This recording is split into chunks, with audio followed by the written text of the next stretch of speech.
Hello and welcome back to Rayman Origins. Having released the first of the four kings from the clutches of nightmare stuff, we're good to move on to Grumbling Grottos, the sister world to the Desert of Didgeridoos, which in turn was a reference to Bandland from the first Rayman game. Not sure if I mentioned that before. Anyway, let's get a move on since the music here is unchanged and there's not a lot to see there.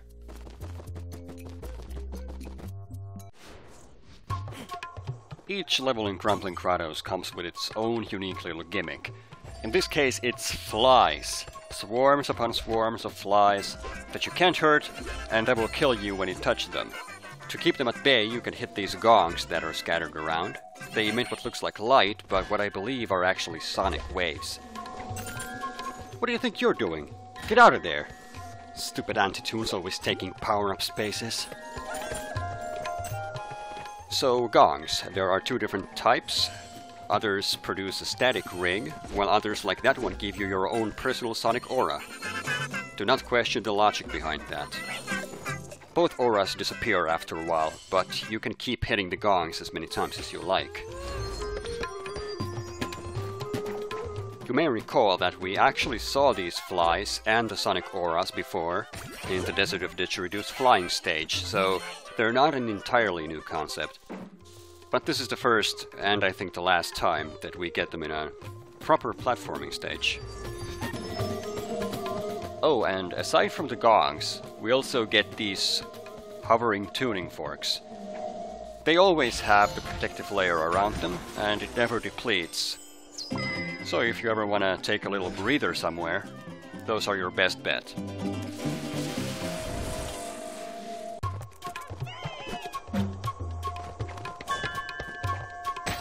Many of the pickups in the level rely on you having your own protective layer, so you can run through the swarms without a worry in the world. There's quite a few coins too. A lot of them are hidden away in the swarms, like I said. Oh, I think there's one right here. No! No, there isn't.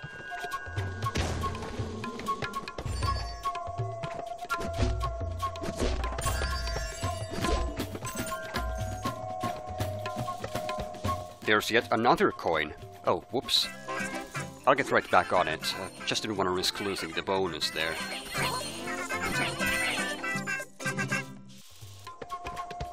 The easiest way to hit the gong here is to use a charged up punch. I've managed to hit it with a dash dive without getting hit, but there's really no point in doing that. Huh. Nothing. Well, they can't all be winners, I guess.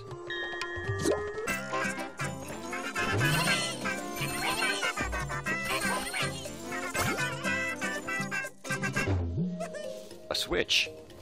It makes these weird angel tuning forks move around, so you can use those for cover. But in order to get the coin on the left, you're gonna need your own aura.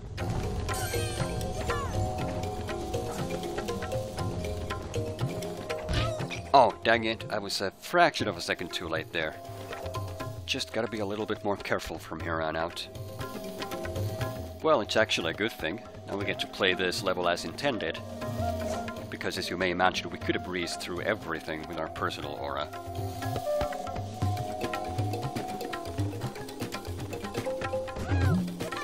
I think I heard a secret.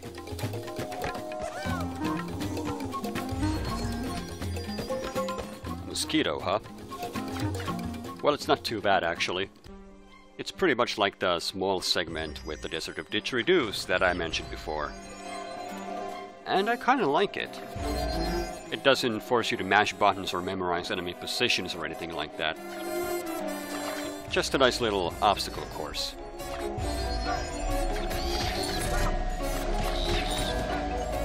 Uh-oh, better hit the gong.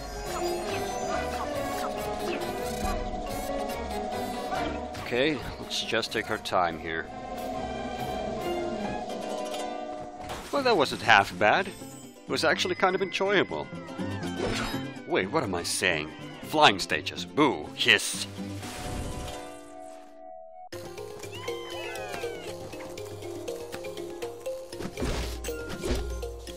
I have literally no idea why I picked these up.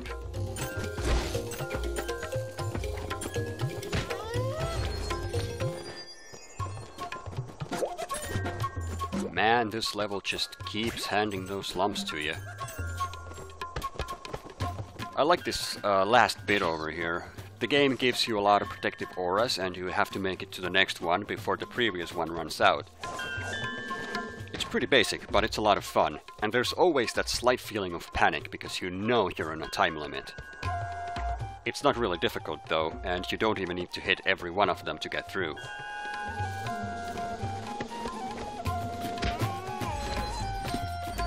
Here's a question for you while I kill these birds.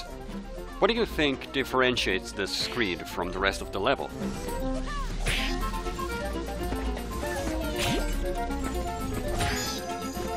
The answer is, it's the only screen with punchable enemies. Aside from that one anti-tune in the bubble, and the secret areas that had enemies in them, the flies are the only enemies we encounter in the whole level. If you picked up on that, congratulations, you're more observant than I am. I never noticed it myself until watching this recording. Well, if you remember all the way back to the desert, you're gonna know what Tricky Winds is all about. You're also gonna know it's kind of a slow level. So, like before, it has to do with wind. And windpipes. The plus side is, it's more interesting than the Desert of Didgeridoos one. And the color scheme is somehow more appealing to the eye.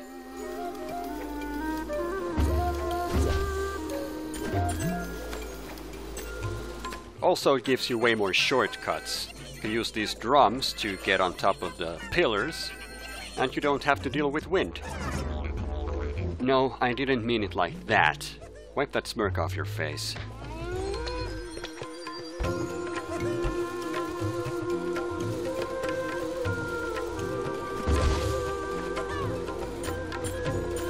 The Nightmare Tentacles make another appearance here.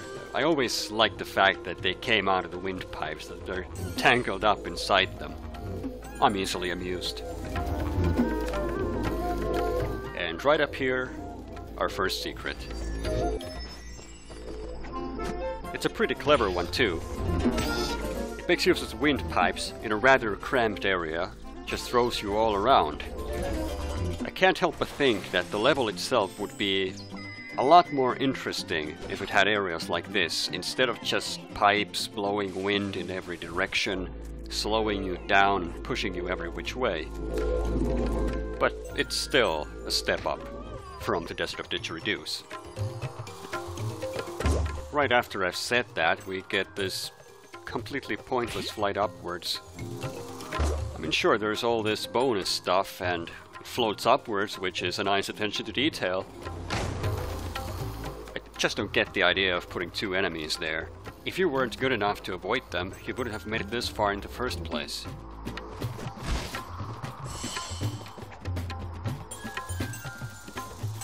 Well, that was my first thought anyway, but I actually see what they were going for there. It's just a way of ease you into the idea that we're going upwards. Because right now, it's a lot more cramped up here.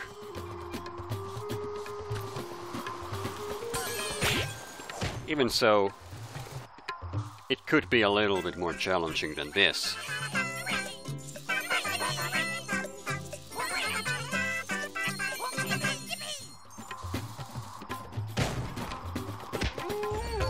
After that it goes horizontal again, but the idea remains the same. It's just another hovering section here.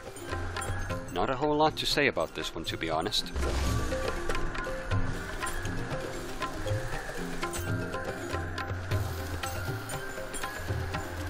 Wee water slides. I'm guessing that's supposed to be an obstacle of some sort, but it just makes me want to slide on it more. What a tease. Right here we have our second secret. I don't think you hear the sound bite until you're close to it, so I suppose it's kind of easy to miss this one. Well, what can I say about this one? Light taps. I like segments like this, but it could be a little bit longer and slightly more challenging. As it is, it's just kind of lackluster.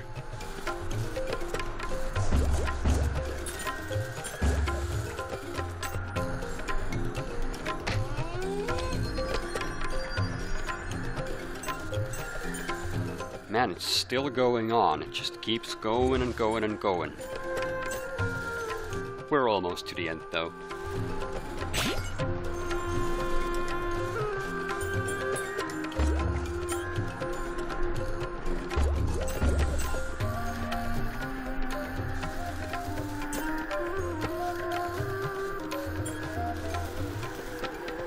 Okay, gotta turn off the wind here.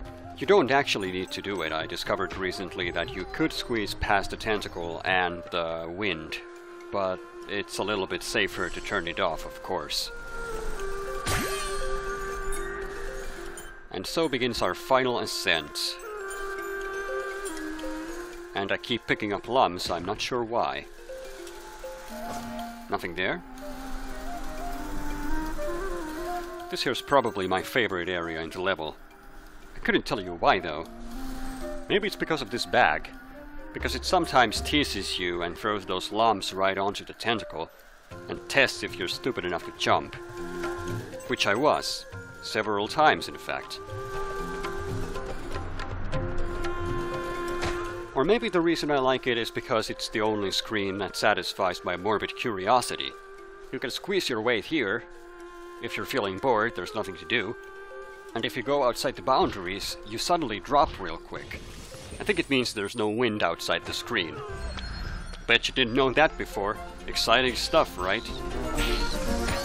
Also, oh boy am I thankful this is over. I was starting to think it was never gonna end. It's not even that bad of a level, but just trying to think of stuff to say, it starts to wear on your mind really quickly.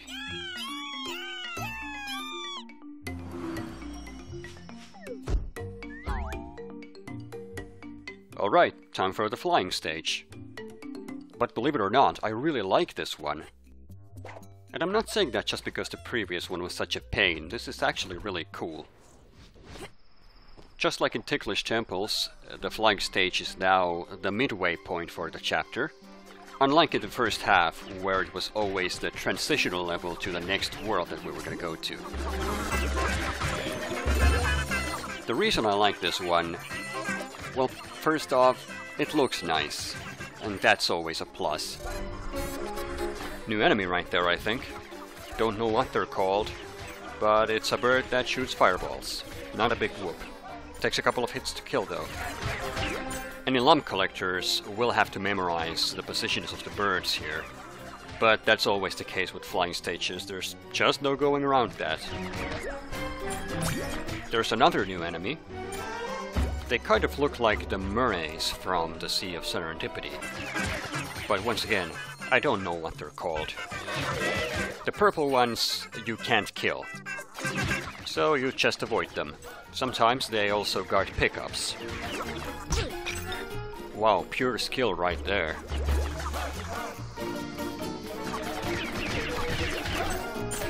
Things get a little hectic here. You gotta watch out for the flies, and activate the gong, and watch out for the birds. So long as your mashing finger is in good shape though, it's not that big of a deal.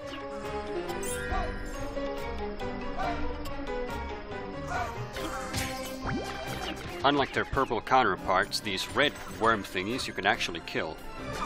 You can take them out one piece at a time, or use the secondary attack to completely devastate them. This is one of the rare instances where I think the secondary attack is actually really useful.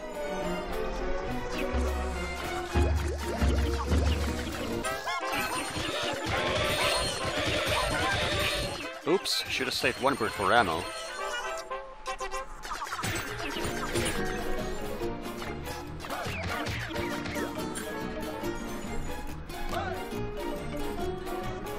Uh-oh. Oh, that wasn't even close. But that was... What am I, an idiot?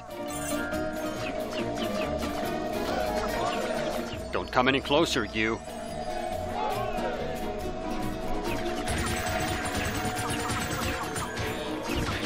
You can just call me Mr. Machine Gun from here on out.